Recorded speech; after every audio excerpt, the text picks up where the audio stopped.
अस्सलाम वालेकुम वरहमतुल्लाहि वबरकातुहू। आपका दादा आपके लिए एक नई कहानी लेकर आपकी खिदमत में हाज़िर हो गया। एक दफ़ा का ज़िक्र है कि एक कश्ती में 100 आदमी सवार होकर एक मुल्क से दूसरे मुल्क जा रहे थे रोज़गार के सिलसिले में, और उस मुल्क से लेकर दूसरे मुल्क तक का सफ़र कश्ती में 5 दिन का था। जब उनका सफ़र सब कश्ती बड़े अच्छे तरीके से सफ़र कर रही थी और लोग भी बड़े खुश थे, अचानक रात को एक तूफ़ान आ गया और वो कश्ती उलट गई और तमाम लोग समुद्र में डूब गए। इसमें इसलिए कि उसमें मदद का कोई चांस नहीं था। इत्तेफाक से यह हुआ कि उन 100 आदमियों में से एक आदमी ज़िंदा बच गया और उसको समुद्र की लहरों ने उठाकर समुद्र के किनारे पर फेंक दिया। जब उस बंदे को होश आई, उसने देखा कि वो एक जजीरे में पड़ा हुआ और दूर दूर तक कोई इंसान नज़र नहीं आ रहा, ना ही किसी इंसान की आवाज़ आ रही। वो आस्ते आस्ते घिसटता घिसटता उस पानी से खुशकी पे आ गया। उसने देखा कि इतनी एक बहुत बड़ी आलीशान बिल्डिंग बनी हुई है, जैसे कोई बड़ी कोठी और बंगला जैसा, बहुत ऊंचा बना है और उसकी दीवारें भी इतनी ऊंची हैं कि आदमी फलांग नहीं सकता। उसके साथ एक पीपल का दरख्त लगा हुआ था, उसकी शाखें कुछ बंगले के अंदर थीं और कुछ उसके बाहर लटक रही थी।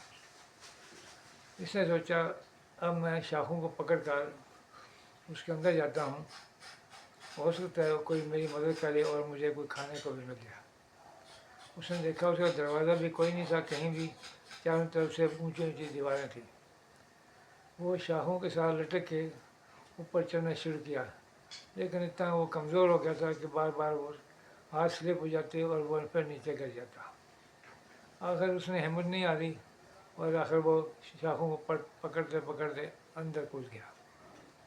अंदर उसने देखा कि एक बहुत बड़ा हाल है और हाल में तख्त बिछा हुआ है और तख्त पे एक ऊपर कुर्सी रखी हुई है और नीचे ज़मीन पे गद्दे बिछे हुए हैं और वो बड़े वो खुशबुएँ भी आ रही हैं और वो बिल्कुल सजा हुआ है और इंसान कोई नज़र नहीं आ रहा। वो डर गया और वो एक कोने में कहीं छुप के बैठ गया। उसने देखा कि आसमान से कुछ हस्तियाँ उतर रही हैं घोड़ों पे, 5-7 घोड़े हैं, वो उतर रहे हैं उधर।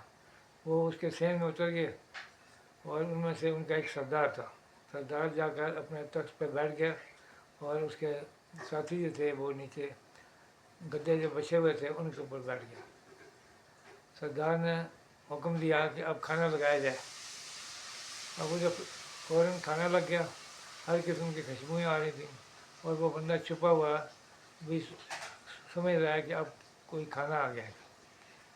उनके सरदार ने कहा, एक आदमी को कहा कि जाओ वो बंदा छुप के बैठा है उसको भी लाओ, उसको भी साथ बिठा के खाना खिलाओ। उसको भी साथ ले के आए, उसको साथ खाना खिलाया और उसने बड़ा शुक्रिया अदा किया।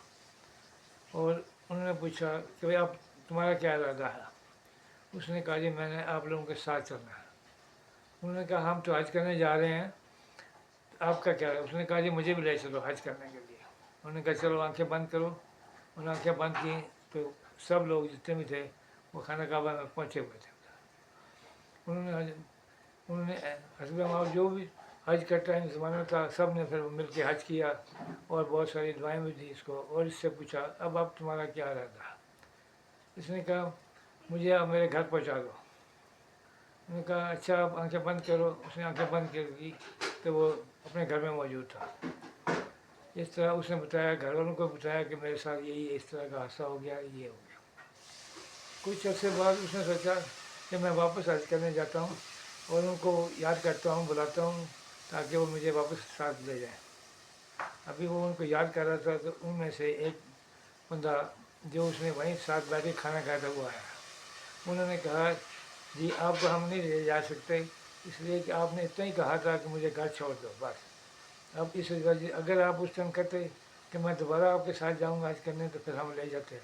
लेकिन चूंकि आपने वो जितना कहा था उतना हमने अब कर दिया, अब आपको घर पहुंचा दिया, अब आप अपने बीवी बच्चों के साथ यहाँ आराम से रहें और खाएं पिएं।